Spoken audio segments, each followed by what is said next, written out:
दोस्तों, साल था 1920।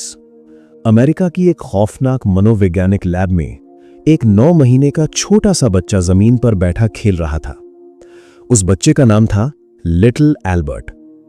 एल्बर्ट बहुत ही शांत बच्चा था, वो कभी नहीं रोता था। लैब के अंदर एक बहुत ही मशहूर मनोवैज्ञानिक साइकोलॉजिस्ट खड़ा था जिसका नाम था जॉन बी वॉटसन। वॉटसन जानना चाहता था कि क्या हम किसी इंसान के अंदर फियर पैदा कर सकते हैं।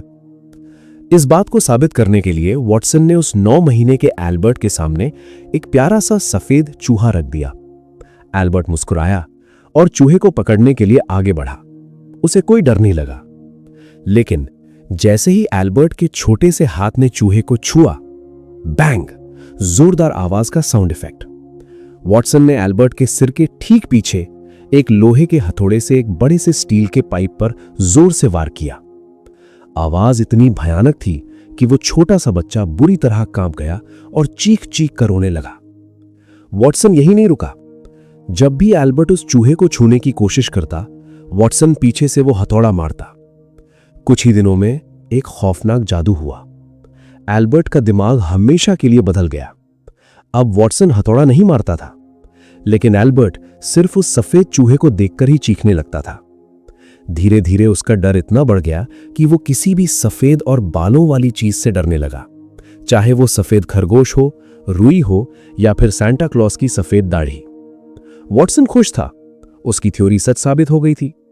लेकिन दोस्तों, वॉटसन ने उस 9 महीने के बच्चे का दिमाग हमेशा के लिए खराब कर दिया था। और सबसे खौफनाक बात क्या थी? वॉटसन ने उस बच्चे के डर को कभी ठीक नहीं किया। एल्बर्ट अपनी पूरी जिंदगी उस खौफ के साथ जिया। क्या विज्ञान के नाम पर एक मासूम बच्चे की जिंदगी बर्बाद करना सही था? स्वागत है ऑफिशियल साइकोलॉजी में। मैं हूं आपका दोस्त और होस्ट सिद्धार्थ सिंह। आज हम चैप्टर 1 के सबसे डार्क और सबसे जरूरी टॉपिक पर हैं, एथिक्स इन साइकोलॉजी, मनोविज्ञान में नैतिकता और प्रयोग की सीमाएं। पिछले एपिसोड में हमने सीखा कि एक्सपेरिमेंट दुनिया का सबसे बड़ा हथियार है, जो झूठ को काटकर असली सच, कॉजेशन निकालता है। लेकिन केमिस्ट्री और साइकोलॉजी में एक बहुत बड़ा फर्क है। केमिस्ट्री में एक साइंटिस्ट बीकर में केमिकल मिलाता है, अगर एक्सपेरिमेंट फेल हुआ तो कांच टूटेगा। लेकिन मनोविज्ञान में हमारा बीकर इंसान का दिमाग है और हमारे केमिकल्स हैं इंसान के इमोशंस, उसका डर और उसकी यादें।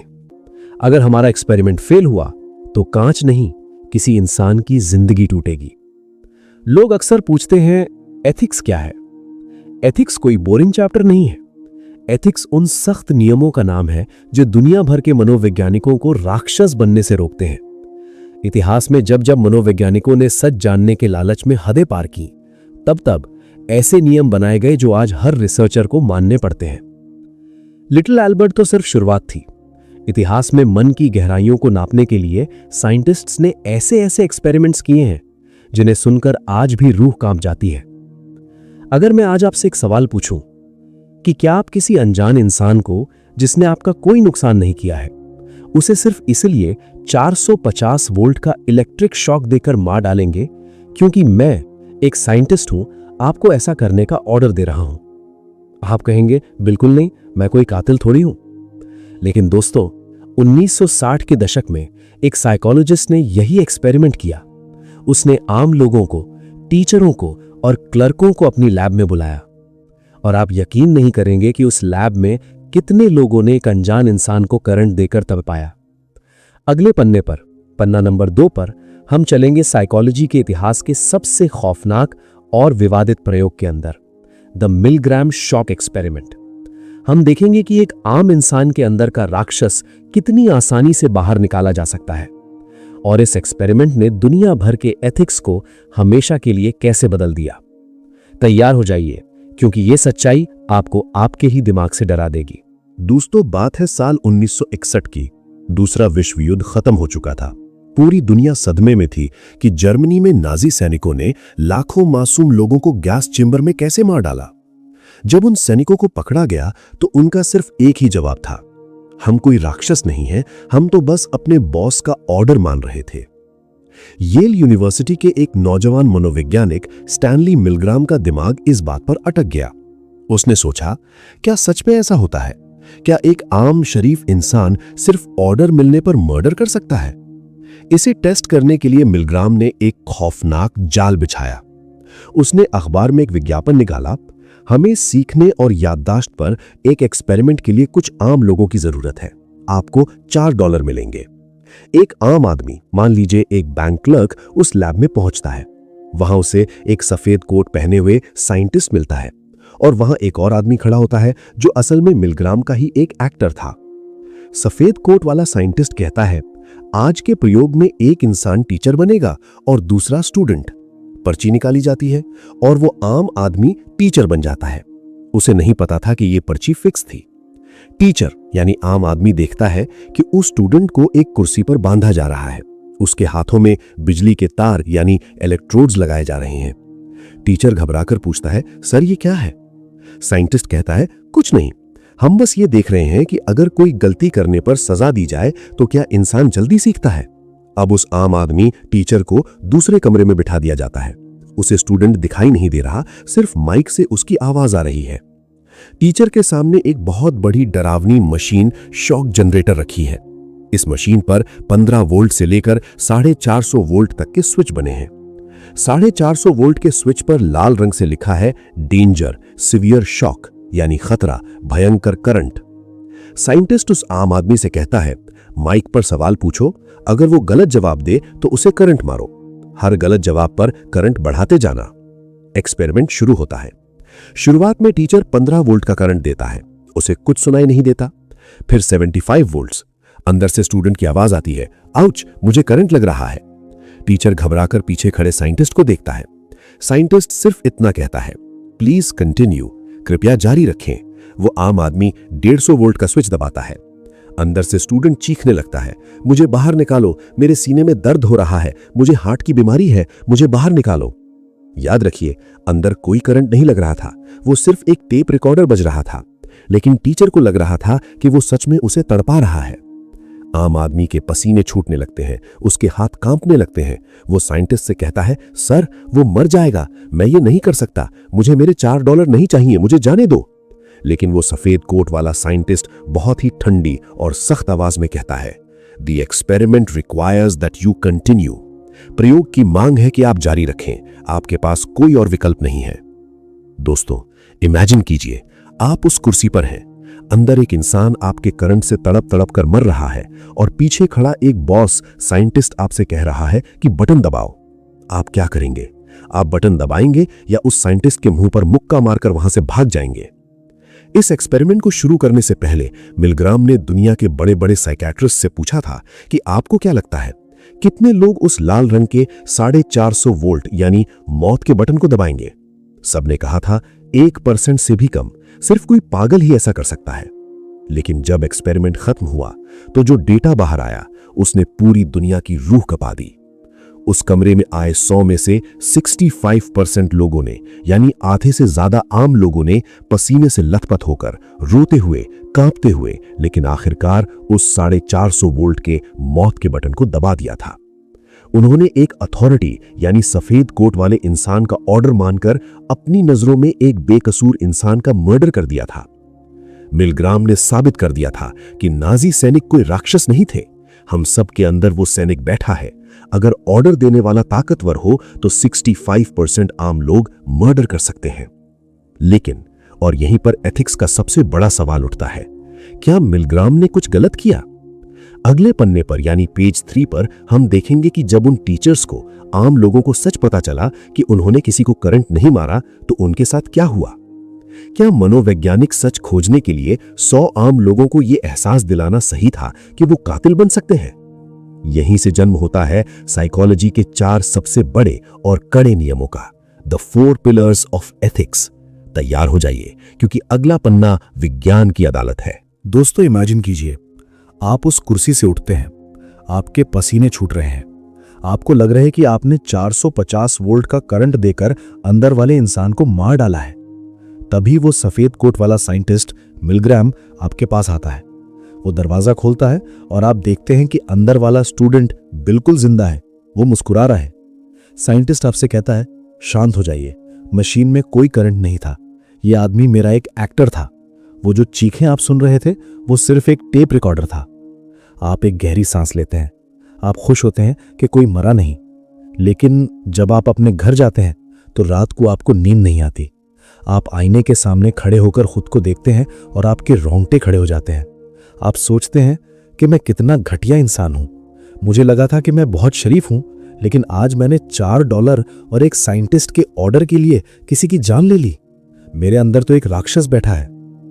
इस एक्सपेरिमेंट के बाद उन आम लोगों को, टीचर्स को भयानक डिप्रेशन और सदमा लग गया। कई लोगों को सालों तक डरावने सपने आते रहे। स्टैनली मिलग्रैम ने मनोविज्ञान का सबसे बड़ा सच तो खोज लिया था, लेकिन उसने 100 आम लोगों की मानसिक शांति की बलि चढ़ा दी थी। दुनिया भर के अखबारों में हंगामा मच गया। लोगों ने कहा कि विज्ञान के नाम पर आप लोगों के दिमाग से नहीं खेल सकते, हमें एक कानून चाहिए। जब लिटिल एल्बर्ट और मिलग्रैम जैसे खौफनाक प्रयोग सामने आए तो दुनिया भर के मनोवैज्ञानिक एक साथ बैठे। उन्होंने APA नाम की एक संस्था बनाई, जिसे आप साइकोलॉजी की सुप्रीम कोर्ट कह सकते हैं। इस कोर्ट ने फैसला सुनाया कि आज के बाद दुनिया का कोई भी साइंटिस्ट अपनी मर्जी से किसी इंसान पर कोई एक्सपेरिमेंट नहीं कर सकता। उसे नैतिकता, एथिक्स के 4 सबसे कड़े नियमों, द 4 पिलर्स का पालन करना ही होगा। आइए इन 4 नियमों को खोलते हैं जो किसी भी मनोवैज्ञानिक को भगवान या शैतान बनने से रोकते हैं। पहला नियम, पिलर नंबर 1, इन्फॉर्म्ड कंसेंट, सूचित सहमति। आज अगर कोई साइंटिस्ट आपको अपनी लैब में बुलाएगा तो उसे सबसे पहले आपको एक फॉर्म पढ़ाना होगा। उसे आपको साफ साफ बताना होगा कि एक्सपेरिमेंट में क्या होने वाला है, क्या कोई खतरा है, क्या आपको दर्द होगा, और सबसे बड़ी बात, फॉर्म पर लिखा होगा कि अगर एक्सपेरिमेंट के बीच में आपको डर लगे तो आप किसी भी वक्त कुर्सी छोड़कर जा सकते हैं। याद है मिलग्रैम ने क्या कहा था? The experiment requires that you continue. आपको रुकने की इजाजत नहीं है। आज के जमाने में ऐसा बोलना एक अपराध है। दूसरा नियम, pillar number 2, protection from harm, नुकसान से सुरक्षा। चाहे आपका एक्सपेरिमेंट कैंसर का इलाज ही क्यों ना खोज रहा हो, आप किसी भी इंसान को शारीरिक या मानसिक चोट नहीं पहुंचा सकते। आप किसी इंसान को यह एहसास नहीं दिला सकते कि वो एक कातिल है। आप उसे ऐसा कोई स्ट्रेस या सदमा नहीं दे सकते जो उसकी आम जिंदगी से ज्यादा हो। अब आप सोच रहे होंगे कि सिद्धार्थ भाई, अगर साइंटिस्ट मुझे पहले ही फॉर्म पर लिखकर दे देगा कि वो क्या करने वाला है तो फिर तो सारा सस्पेंस ही खत्म हो जाएगा ना? बिल्कुल सही। जरा सोचिए, अगर मिलग्राम अपने फॉर्म में पहले ही लिख देता कि भाई साहब, हम ये देखना चाहते हैं कि आप मर्डर कर सकते हैं या नहीं, और हाँ, अंदर मशीन में कोई करंट नहीं है, वो एक एक्टर है। अगर मिलग्राम ऐसा बता देता तो क्या वो आम आदमी 450 वोल्ट का बटन दबाता? नहीं, वो हंसकर बटन दबा देता, क्योंकि उसे पता है कोई मरने वाला नहीं है। अगर लोगों को सच पता चल जाए तो इंसान का दिमाग तुरंत एक्टिंग करने लगता है। यहीं पर साइकोलॉजी का सबसे बड़ा पैराडॉक्स उलझन शुरू होता है। क्या एक मनोवैज्ञानिक को सच जानने के लिए लोगों से झूठ बोलने की इजाजत है? अगले पन्ने पर हम एथिक्स के बाकी 2 नियमों, डिसेप्शन और डीब्रीफिंग को खोलेंगे। हम जानेंगे कि एक साइंटिस्ट आपको कानूनी तौर पर धोखा कैसे दे सकता है, और साथ ही हम चलेंगे जानवरों की उस काली दुनिया में जहां चूहों और बंदरों के दिमाग के तार काटे जाते हैं, एनिमल एथिक्स। तैयार हो जाइए, क्योंकि अब विज्ञान और झूठ के बीच की लाइन बहुत पतली होने वाली है। दोस्तों, पिछले पन्ने पर हमने एथिक्स के 2 नियम पढ़े थे, 1 सहमति यानी कंसेंट और 2 सुरक्षा यानी प्रोटेक्शन। लेकिन एक मनोवैज्ञानिक के सामने सबसे बड़ी प्रॉब्लम यह है कि इंसान का दिमाग बहुत चालू होता है। अगर मैं आपको अपनी लैब में बुलाऊं और कहूं कि आज मैं टेस्ट करूंगा कि आप लालची हैं या नहीं, तो क्या आप लालच दिखाएंगे? बिल्कुल नहीं। आप दुनिया के सबसे बड़े दानवीर बन जाएंगे, क्योंकि आप नहीं चाहते कि कोई आपको बुरा कहे। इसे साइकोलॉजी में सोशल डिजायरेबिलिटी बायस कहते हैं। असली सच निकालने के लिए इंसान को धोखा देना पड़ता है, और यही एंट्री होती है एथिक्स के 3रे नियम की, पिलर 3, डिसेप्शन, धोखा या छलावा। मनोविज्ञान की अदालत कहती है कि हां, आप रिसर्च के लिए इंसान से झूठ बोल सकते हैं, लेकिन सिर्फ तब जब सच खोजने का कोई और रास्ता ना बचा हो। और इस धोखे की भी एक खौफनाक सीमा है। आप किसी इंसान को किसी छोटे गेम या पजल के बारे में धोखा दे सकते हैं, लेकिन आप उसे किसी ऐसे खतरे के बारे में धोखा नहीं दे सकते जिससे उसे दर्द हो या सदमा लगे। मिलग्रैम ने 100 आम लोगों को धोखा दिया था कि अंदर मशीन में करंट है। वो धोखा इतना बड़ा था कि उसने उन लोगों की रातों की नींद छीन ली। आज के जमाने में ऐसा धोखा देना सख्त मना है। अब सवाल यह है कि अगर आपने अपनी रिसर्च के लिए किसी इंसान से थोड़ा झूठ बोल भी लिया तो क्या आप उसे उसी झूठे भ्रम में घर जाने देंगे? नहीं। यहीं पर आता है एथिक्स का चौथा और सबसे अहम नियम, पिलर 4, डीब्रीफिंग, सच्चाई बताना। डीब्रीफिंग का मतलब है कि जैसे ही आपका एक्सपेरिमेंट खत्म हो, आपको तुरंत पर्दा गिराना होगा। आपको उस इंसान को कुर्सी पर बिठाकर 100% सच बताना होगा। आपको कहना होगा, सर, हमने आपसे झूठ बोला था, यह टेस्ट आपकी याददाश्त का नहीं बल्कि आपके गुस्से का था। स्टूडेंट्स, ध्यान से सुनिए, डीब्रीफिंग का असली मकसद सिर्फ सच बताना नहीं है। इसका असली मकसद है इंसान के दिमाग को वापस उसी नॉर्मल हालत में भेजना जिस हालत में वो आपकी लैब में आया था। अगर आपके एक्सपेरिमेंट की वजह से इंसान दुखी हो गया है, रो रहा है या डिप्रेशन में चला गया है, तो ये एक साइंटिस्ट की कानूनी जिम्मेदारी है कि वो उस इंसान को शांत करे और अगर जरूरत पड़े तो उसके लिए एक थेरेपिस्ट के पैसे भी भरे। इंसानियत रिसर्च से हमेशा ऊपर होती है। तो दोस्तों, जब इंसानों पर इतने कड़े नियम लागू हो गए तो मनोवैज्ञानिकों के हाथ बंध गए। वो इंसानों के दिमाग में इलेक्ट्रोड नहीं लगा सकते थे, उन्हें डिप्रेशन में नहीं डाल सकते थे। तो फिर उन वैज्ञानिकों ने सच खोजने के लिए क्या किया? उन्होंने अपनी मशीनें उन जीवों की तरफ मोड़ दी जो ना तो शिकायत कर सकते थे और ना ही कोई फॉर्म साइन कर सकते थे। उन्होंने जानवरों को अपनी रिसर्च का चूहा बना लिया। 1950s के दशक में हैरी हार्लो नाम के एक मनोवैज्ञानिक ने प्यार और अटैचमेंट को समझने के लिए एक रोंगटे खड़े कर देने वाला प्रयोग किया। उसने कुछ छोटे छोटे बंदर के बच्चों को उनकी असली मां से पैदा होते ही छीन लिया। उन बच्चों को महीनों तक एक छोटे से अंधेरे पिंजरे में अकेले बंद कर दिया, जिसे उसने नाम दिया द पिट ऑफ डिस्पेयर, निराशा का गड्ढा। वो छोटे बंदर पागल हो गए, वो डिप्रेशन में आ गए, वो पिंजरे का कोना पकड़कर रोते रहते थे। हार्लो ने दुनिया को यह तो बता दिया कि मां का प्यार न मिलने पर दिमाग कैसे काम करना बंद कर देता है, लेकिन उसने उन बेजुबान जानवरों की जिंदगी नरक बना दी। आज के समय में साइकोलॉजी में एनिमल एथिक्स के भी बहुत कड़े नियम हैं।